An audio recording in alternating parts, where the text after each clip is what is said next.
o atual governo está propondo uma reforma que é extremamente severa e danosa aos trabalhadores, tanto aqueles que estão na ativa, que estão trabalhando, que são os que vão contribuir e contribuir para a Previdência, tanto para aqueles que já estão aposentados, principalmente aqueles que recebem pensões, auxílios, saúde, etc., e principalmente aqueles que ainda não entraram no mercado de trabalho.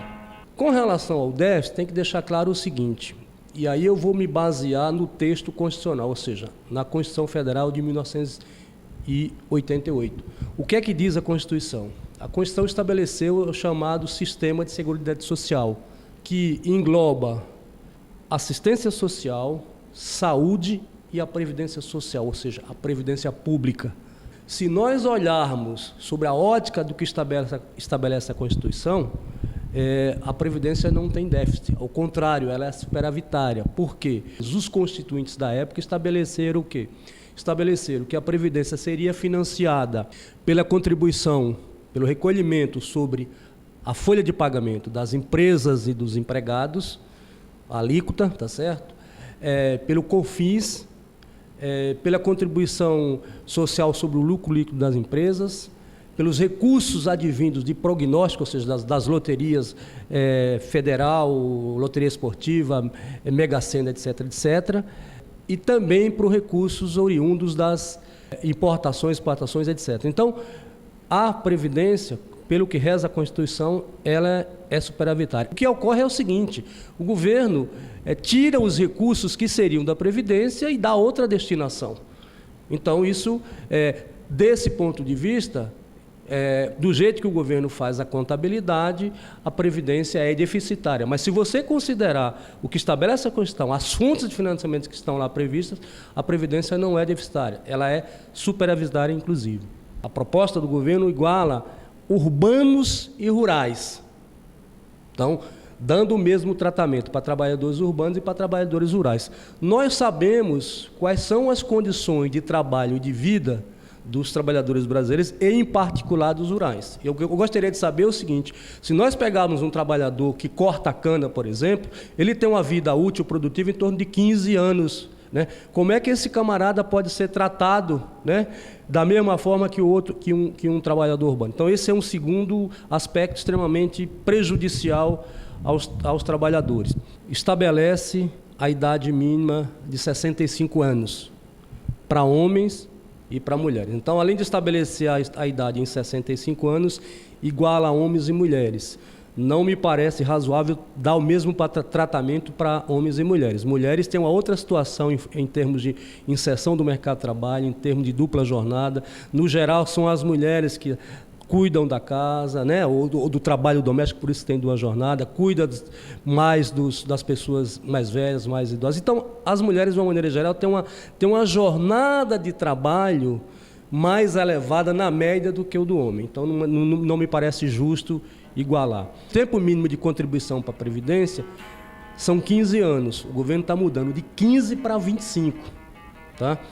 Mais ainda, 65 anos de idade significa o seguinte, um trabalhador, para se aposentar, se ele entrar com 16 anos de idade no mercado de trabalho, ele tem que trabalhar 49 anos para somar 65. Eu gostaria de saber o seguinte, no Brasil, quem é que consegue trabalhar de forma ininterrupta 35, 40, 45 anos ou 49 anos, como o governo está propondo. Então, isso significa, em outras palavras, que uma boa parcela da população, uma boa parcela dos trabalhadores não vão conseguir se aposentar. Outro dado que o governo muda é o chamado BPC, benefício de prestação continuada, que é um benefício pago pela Seguridade Social para as pessoas idosas de 65 anos que não têm uma renda muito pequena, por exemplo, uma renda familiar em torno de 1/4 de um salário mínimo. O que é que o governo está dizendo? Está dizendo o seguinte, que a idade para você acessar, para os idosos pobres acessarem o BPC, passa de 65 para 70 anos. Quer dizer, muito provavelmente uma parte dessas pessoas morre antes, dadas as condições que eles têm de vida. Então, esses são apenas alguns dos aspectos, né, danosos da reforma da Previdência. Ou seja, Queria acrescentar mais um dado que eu acho que é fundamental, que é o seguinte: a Previdência é uma política pública fundamental para um país como o nosso. O Brasil tem mais de 5.600 municípios.